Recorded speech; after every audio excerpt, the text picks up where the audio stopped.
Gojo seal नहीं होता तो शायद जुजुत्सु काइसेन की स्टोरी ही अलग होती। शायद सब कुछ ईजियर हो जाता।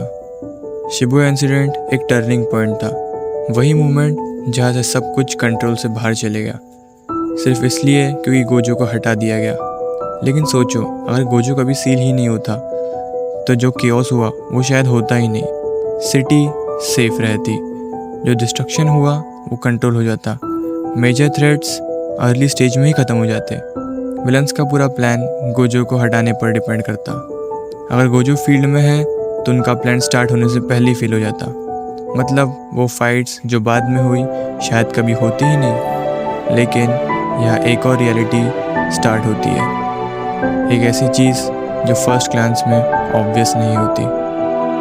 जब स्ट्रॉन्गेस्ट हमेशा प्रेजेंट होता है तो बाकी लोग ग्रो नहीं करते, उन्हें फाइट करने की ज़रूरत ही नहीं पड़ती, क्योंकि उन्हें पता है एंड में गोजो आ ही जाएगा।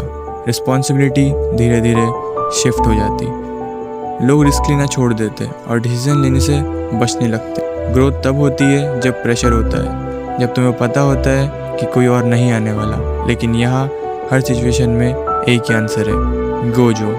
इसका मतलब बाकी कैरेक्टर्स अपनी लिमिट्स पुश ही नहीं करते, इवॉल्व होने का चांस ही नहीं मिलता, क्योंकि उन्हें ज़रूरत ही फील नहीं होती। डिपेंडेंस स्लोली ग्रो होने लगते हैं और कॉन्फिडेंस कभी बिल्ड ही नहीं होता।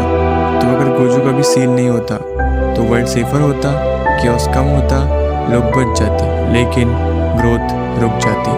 कभी कभी स्ट्रॉन्गेस्ट का होना सोल्यूशन नहीं होता, वो एक ऐसा कंफर्ट बन जाता है जो किसी और को स्ट्रॉन्ग होने ही नहीं देता। शायद इसलिए गोजो का सील होना सिर्फ एक लॉस नहीं, एक ज़रूरत थी।